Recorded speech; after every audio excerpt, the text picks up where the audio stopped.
pessoal, bem-vindos à TV Novo. TV Novo é uma iniciativa dos voluntários do Partido Novo para apresentar os candidatos a vereadores aqui do município de São Paulo. E hoje nós estamos com dois candidatos aqui. À minha esquerda, o André Bonini. À minha direita aqui, o senhor Glauco Carvalho. Pode falar de coronel?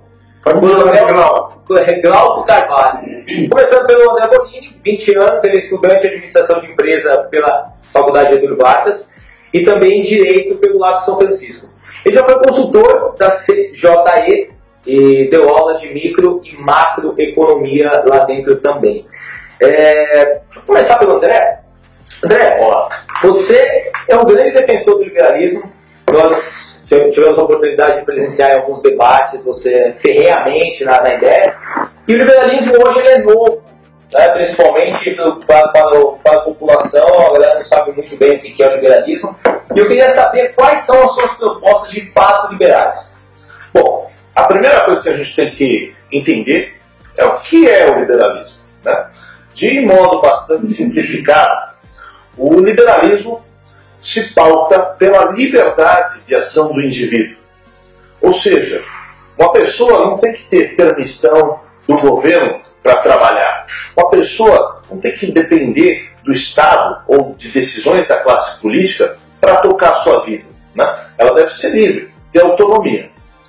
Essas são as linhas gerais da doutrina liberal. A partir disso, você tenta pensar políticas públicas que, no contexto de hoje, no Brasil, um país extremamente controlador por parte do governo, você tenta transferir o poder de decisão dos políticos para a sociedade civil, né? É isso que é o liberalismo. Você transfere o poder do Estado, do cidadão, para o indivíduo. Nessa perspectiva, né, você pode pensar política pública para quase todas as áreas. Sim, afinal, quase todas delas hoje são controladas pelo Estado. Mas tem algumas principais. Então, por exemplo, vamos facilitar a abertura de negócios. Na Nova Zelândia, você tem um modelo de abertura de negócios, uma plataforma online, você se cadastra, em um dia você pode trabalhar com a sua empresa. Liberdade de ação para o indivíduo. Essa é uma referência que eu tenho de modelo de política pública. Então vamos trabalhar para implementar um sistema de unificação de registros, o federal, estadual e municipal, começando pelo âmbito municipal. É um projeto de longo prazo, mas tem que começar por aqui. Vamos facilitar o modelo de concessão de alvarás, porque hoje, na verdade, você tem uma verdadeira máfia na concessão de alvarás. Ao meu ver, ela deveria ser automática. Ou seja, o cidadão fez todo o cadastro lá naquela plataforma de um dia, ou lá, pode trabalhar. Se ele tiver eventuais problemas, aí vem a fiscalização a posterior, né? Mas deixa o cara primeiro começar a trabalhar. Quer dizer, se burocratizar de fato para que o empreendedor... Na verdade, é deixar as pessoas trabalharem. Essa é a primeira pauta, né? Então, nesse sentido, você vê, feiras populares. Hoje você tem uma regulação da prefeitura que dificulta um pequeno empreendedor, um artesão de rua, que poderia muito mais facilmente se colocar ali, comerciar.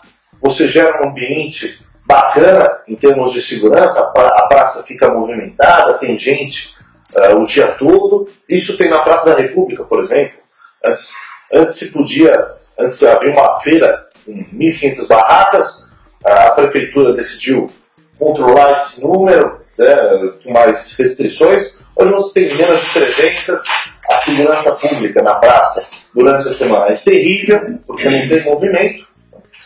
Então, mais uma vez, pensar essa facilitação e desburocratização também, principalmente para o pequeno empreendedor. Nesse sentido, de desburocratizar e trazer mais liberdade de escolha para o cidadão, a gente pode pensar, por exemplo, a educação. O que é o sistema de vouchers que os liberais tanto falam? É o seguinte, hoje a prefeitura de São Paulo tem mais ou menos um custo de R$ 1.200 por aluno por mês para o ensino público. Você já imaginou se eu desse um vale de R$ 1.200 para você escolher em que escola da iniciativa privada o seu filho poderia estudar? Porque o ensino da iniciativa privada ele é mais eficiente. Sim. Na Índia, acabou de sair uma pesquisa, pessoal, o gasto do Estado com a educação é mais ou menos $300 por mês por aluno, se eu não me engano. O sistema de vouchers utilizou 1/3 desse valor para colocar alguns alunos em escolas da iniciativa privada. Resultado, o pessoal que foi para a iniciativa privada teve o mesmo nível de matemática, né, e algumas matérias. Em compensação, o ensino foi mais eficiente, eles tiveram mais tempo para aprender outras matérias. Então, eles acabaram aprendendo outras línguas. Tudo com o mesmo gasto. E na Índia, inclusive, foi até menos. Né? Foi 1/3 do que se gasta por aluno no ensino público.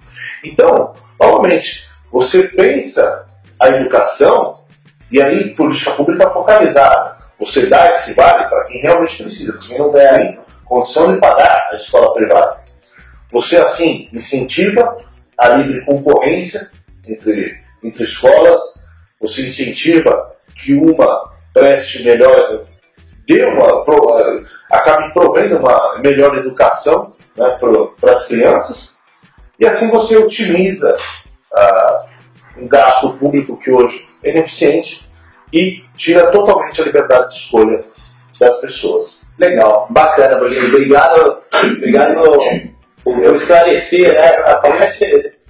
Realmente são questões ainda pouco conhecidas no Brasil. A gente sempre teve uma tradição muito controladora por parte do Estado, mas nos últimos anos, no governo federal, a gente percebeu o que esse controle pode causar, né? Uma crise econômica sem precedentes. Maravilha. Bom, minha direita aqui, falar com o Glauco Carvalho, e vocês vão entender porque eu chamei de coronel, né? Ele tem 35 anos de Polícia Militar do Estado de São Paulo, ele é coronel hoje na reserva, comandou o policiamento da cidade de São Paulo, aí, um total de 22 mil homens. Ele se formou em Direito pela USP e ele tem mestrado e doutorado em Ciências Políticas pela USP também, tá? Ele foi diretor de orçamento da Secretaria Municipal de Educação. Né? Então, vou fazer uma pergunta para você, porque quando você fala de segurança pública municipal, primeiro que o cidadão, às vezes, ele se atrapalha, não sabe o que é segurança pública municipal, se o município pode ajudar ou não, se isso é particularidade do Estado.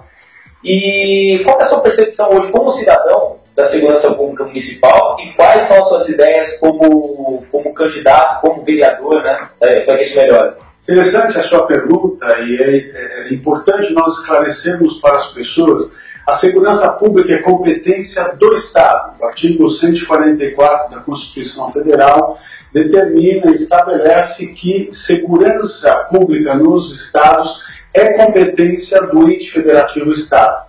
Só que o município pode contribuir e muito para nós diminuirmos indicadores criminais, para nós diminuirmos os padrões de violência que hoje reinam na cidade de São Paulo. E eu vou contar um caso rápido de uma senhora cujo nome fictício, eu vou chamar aqui de Joana. Ela era mãe e cuidava dos 5 filhos, cuidava sozinha dos 5 filhos, morava numa região periférica da cidade de São Paulo, e um dos seus filhos acabou se envolvendo com algumas questões erradas e acabou tendo um namoro com uma menina. E essa menina também tinha um outro namorado, um outro rapaz, que também não tinha uma vida muito correta, e por conta da disputa da menina, o filho da dona Joana foi morto. Por uma questão de intriga pessoal, um dos rapazes morreu. Quase 40% dos homicídios na cidade de São Paulo se dão por disputas interpessoais, por questões não ligadas a outros crimes, como por exemplo um roubo. Então, nós temos uma área imensa para atuarmos, para diminuirmos os indicadores criminais. Então, eu queria apontar quais são essas questões e quais são as minhas propostas. A primeira delas é que nós vamos ter um programa de mediação de conflitos, de resolução de conflitos, implantado nas escolas municipais. Ou seja, nós precisamos ensinar as nossas crianças como que elas resolvem essas disputas interpessoais que são normais numa democracia. Na democracia as pessoas têm divergências, na democracia as pessoas têm conflitos. Nós vamos ensinar as crianças a dirimir, a resolver esses conflitos. E, em segundo lugar, nós precisamos de alguma maneira empenhar as guardas municipais, a guarda municipal da cidade de São Paulo nas escolas. Nós precisamos tirar um pouco a guarda municipal de fazer multa em pontilhão e colocar essas crianças nas escolas. Porque, como foi falado anteriormente, se nós temos uma postura liberal, se nós queremos que as pessoas tenham igualdade de condições na disputa pelo mercado, nós temos que dar essa condição para a nossa criança, para o nosso jovem, para o nosso adulto, para ele disputar o mercado em condições pelo menos semelhantes. E de onde vem isso? Isso vem da escola. E as escolas precisam ter tranquilidade para ensinar as crianças. E por fim, nós precisamos criar mecanismos de cobrar do Poder Executivo Municipal medidas de zeladoria pública. O município precisa podar árvores, cortar matos de terrenos públicos, cobrar dos particulares que mantêm os seus terrenos em ordem, cobrar iluminação pública, cobrar asfaltamento, as condições urbanas. Isso são pesquisas internacionais, elas são extremamente importantes para a prevenção do crime, para a prevenção da violência. O Tolerância Zero, lá em Nova York, nos anos 90, surgiu de pesquisas que indicavam que quanto maior a deterioração de uma área urbana, maior é a incidência criminal. E também tem um conjunto de propostas para o Corpo de Bombeiros, uma vez que servir no Corpo de Bombeiros, a rede de hidrantes em São Paulo se encontra muito deteriorada, ela é menor do que 25 anos atrás.